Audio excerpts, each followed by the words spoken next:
were moved here at the start of the Second World War because it was felt that they would be safe here. There were no bombs going to drop on Bath, they thought. They were wrong. But they moved out in the 1990s, so nobody on this bus qualifies.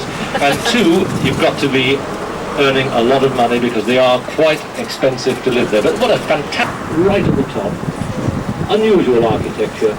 That is meant to represent a peasant's cottage.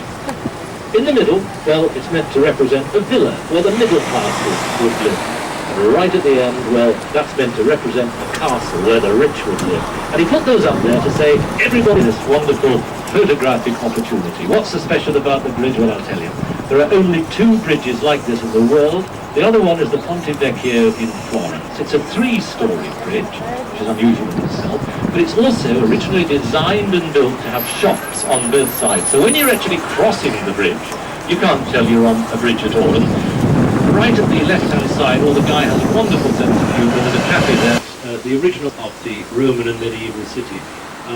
If you look at the Abbey right in the middle and go back towards the left, it does stay here for a few moments, so it is okay to move about. And you won't be off again until I stop talking on the microphone. But you see the Abbey right in the middle there. If you go towards the left, there's the north and the south boundary of the original Roman and medieval city. A very small affair, just 23 acres. But of course, when John Wood, the architect, and his son, and all the other architects who followed on, when they had to start building on the hills, they got beautiful symmetry. You can see it stretching over there, but it's not easy to build on hills. And this is why John Wood really dedicated himself to building the Rome of the North, because Rome was built on 7 hills. He'd studied the Roman Greek architecture, and he wanted to build Bath on 7 hills. I think he's made a pretty good job of it. And the other architects who followed on from him, they kept the same. It's a landmark, that sort of circular thing.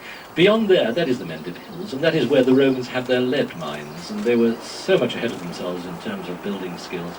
And of course, when they came into the valley and they discovered this water coming out of the ground at the rate of 250,000 gallons a day, constant temperature, 117 Fahrenheit, 46.5 centigrade, they used the lead they got from those hills to build the first pleasure town. And it was a tradition started by the Romans that Bath should be a leisure place, a pleasure place, and it's a tradition that is carried on throughout its whole history.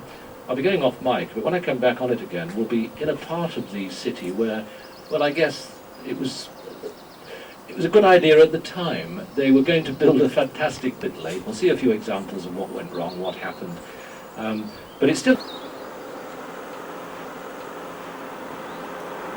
Of course, we're about to build a new spa complex here in the city, which will mean that once again, for the first time since the 1970s, people will be able to bathe in the Bath water. It's being built at a cost of £23 million, which is interesting, because it's £1 million for every one of the original acres of the city. And that's going to be open soon, so the next time you come back to Bath, perhaps you can bathe in the waters again.